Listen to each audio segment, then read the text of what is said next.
अगर तुमने इस वीडियो पर थंबनेल देखकर क्लिक किया है तो वाह बहुत नीच आदमी। तो मैं तुम्हें पहले ही बता दूं, जितना वियर्ड इसका थंबनेल है उससे कई ज्यादा वियर्ड ये वीडियो होने वाली है। तो अगर तुम इस वीडियो को खाना खाते हुए देख रहे हो तो खाना बाद में खा लेना, पहले इस वीडियो को पूरा देख लो। मजाक कर रहा हूँ, पहले खाना खा लो फिर उसके बाद इस वीडियो को देख लेना। एंड अगर घर वालों के बीच में बैठकर इस वीडियो को देख रहे हो तो थोड़ा साइड हट जाओ या फिर हेडफोन लगा लो, क्योंकि क्या पता मेरी आवाज सुनकर घर वाले तुम्हारा फोन छीनकर खुद मेरी वीडियो देखने लगे। तो चलो और ज्यादा फालतू की बात ना करते हुए काम की बात करते हैं। तो तुम लोगों ने कई बार एनिमेज में कैरेक्टर्स को लोगों को मारते हुए देखा होगा, बट कई बार कैरेक्टर्स किसी को सिंपल और आसान मौत देने की जगह उन्हें पहले बहुत ही ज्यादा टॉर्चर करते हैं, और टॉर्चर भी ऐसा जिन्हें देखने के बाद तुम यही बोलोगे कि इससे अच्छी तो डायरेक्ट मौत ही होती है। तो इस लिस्ट में सबसे पहले नंबर 5 पे है ओबेनाय 12 ईयर टॉर्चर। 12 सालों तक इस डर के साथ जीना कि एक दिन उसे एक डीमन के हाथों मारकर खा लिया जाएगा। बेसिकली ओबेनाय की फैमिली एक स्नेक डीमन की पूजा करती थी और उसे खुश रखने के लिए वो लोग उसे छोटे बच्चे खाने के लिए देते थे, और उसके बदले में वो डीमन उन्हें गोल्ड और अदर्स चीजें देती थी। लेकिन जब उस फैमिली में ओबेनाय पैदा होता है एंड उसकी आंखें भी बाकी बच्चों के मुकाबले डिफरेंट थी, जिस वजह से वो डीमन ओबेनाय की फैमिली से बोलती है कि जब ओबेनाय बड़ा हो जाएगा तब खाएगी वो उसे। एंड इसके साथ वो डीमन ने ओबेनाय के फेस को भी चिरवा दिया ताकि वो उसी की तरह दिखे। साथ ही वो लोग ओबेनाय को रोज कई किलो खाना खिलाते थे ताकि वो हेल्दी रहे। सोचो, हर रात ये सोचकर सोना कि शायद आज उसकी ये आखिरी रात हो सकती है, क्योंकि कल शायद उसे उस डीमन को खिला दिया जाएगा। पूरे 12 सालों तक इसी डर के साथ जीना किसी टॉर्चर से कम नहीं है। Number 4 Kakashi Tsukuyomi torture. पूरी नारुतो सीरीज में आई थिंक ये एकमात्र मोमेंट है जहां काकाशी की इतनी ज्यादा फटी थी, क्योंकि उसे पता था कि अगर वो इताची के गेंजुत्सु में फंस गया तो उसका खेल खत्म। एंड होता भी कुछ ऐसा ही है। काकाशी सेंसे की तमाम कोशिशों के बाद भी वो इताची की टेक्निक में फंस जाते हैं। एंड फिर उसके बाद होता है असली गेम शुरू। इताची के गेंजुत्सु को नारुतो सीरीज का one of the most painful और डेडलीस्ट जुत्सु बोला जाता है। इस जुत्सु में जो भी बंदा फंसता है उसे इस कदर टॉर्चर किया जाता है कि वो बंदा अपनी कॉन्शियसनेस तक खो देता है। रियल वर्ल्ड के लोगों के लिए ये टॉर्चर बस 1 या 2 सेकंड तक ही चलता है, लेकिन जो इस जुत्सु में कैद होता है उसके लिए वो 1-2 सेकंड कई दिनों के बराबर होते हैं। और ऐसे ही इताची ने अपने काकाशी सेंसे के साथ किया था। उनके अंदर बिना रुके 72 घंटों तक अनगिनत तलवारें घुसाई गयी। एंड ये टॉर्चर मेंटली इतना ज्यादा दर्दनाक था कि इसके ट्रॉमे से बाहर निकलने में काकाशी को लिटरली 5 से 6 दिन लग गए थे। नंबर 3 अग्नि लाइफ टाइम टॉर्चर। फायर पंच एनिमे का ये बंदा जिसका नाम अग्नि है, उसके पास रीजनरेशन एबिलिटी है और वो अपनी बहन के साथ एक ऐसे गांव में रहता है जो पूरी तरह से बर्फ से ढका हुआ है, जिस वजह से उस गांव में खाने की तंगी बहुत ज्यादा रहती है, क्योंकि ठंड की वजह से उस गांव में खेती करना इम्पॉसिबल था।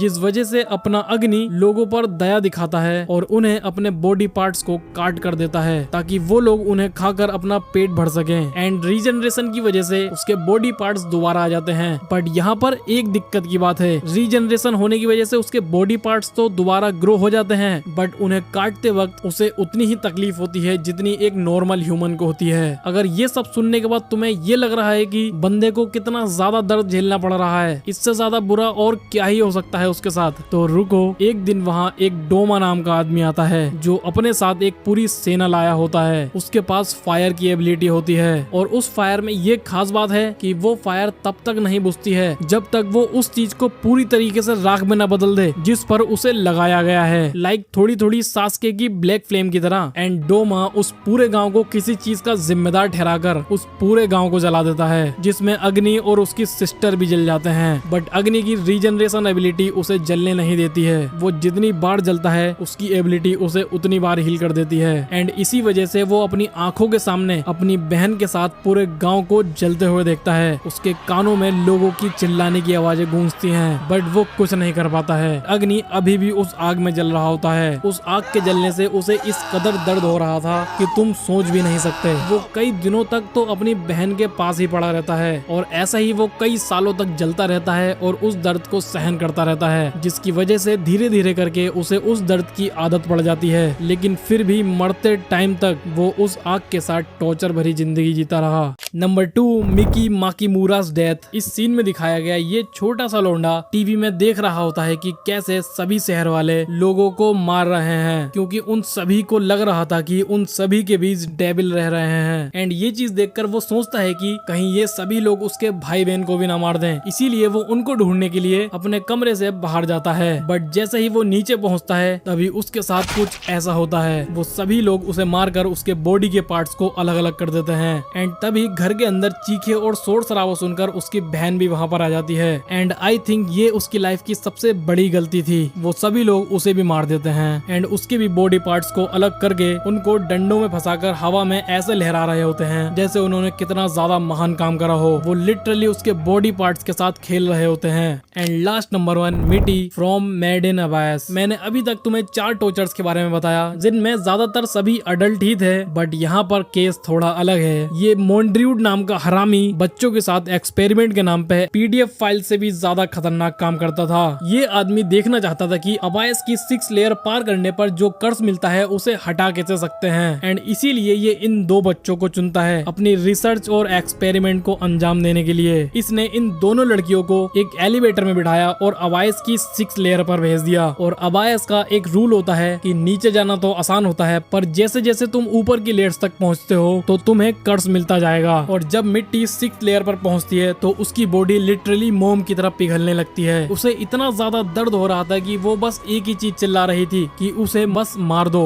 एंड जब वो 6 लेयर को पार करती है तो उसकी बॉडी पूरी तरीके से बिखर जाती है। लाइक उसकी बॉडी के अंदर एक भी बोन नहीं बची होती है, बस खाल ही खाल रह जाती है। और बॉडी पार्ट्स के नाम पे उसके पास बस एक ही आंख रह जाती है। एंड कुछ टाइम के बाद एक्सपेरिमेंट के नाम पे ये आदमी उसकी एक बची आंख को भी फोड़ देता है। एंड अगर तुम्हारे मन में ये आ रहा है कि इतना कुछ होने के बाद वो मरी क्यों नहीं, तो उस कर्ज के साथ उसे इमोर्टलिटी भी मिल गई थी, जिस वजह से वो ना चाहते हुए भी मर नहीं सकती। उसे ये इतना ज्यादा दर्द पूरी जिंदगी झेलना पड़ा। दैट्स इट, यही थे मेरे टॉप 5 डेडलीस्ट टॉर्चर्स इन एनिमे। अगर तुम्हारे हिसाब से कोई और डेडलीस्ट टॉर्चर है तो उनका नाम मुझे कमेंट में जरूर बताना, मैं उस पर पार्ट 2 बना दूंगा। एंड आगे भी किन टॉपिक्स पर लॉन्ग वीडियो देखना चाहते हो उन टॉपिक्स को भी कमेंट में लिख देना। एंड वीडियो थोड़ी सी भी अच्छी लगी हो तो वीडियो को लाइक और चैनल को सब्सक्राइब भी कर लेना। Bye bye.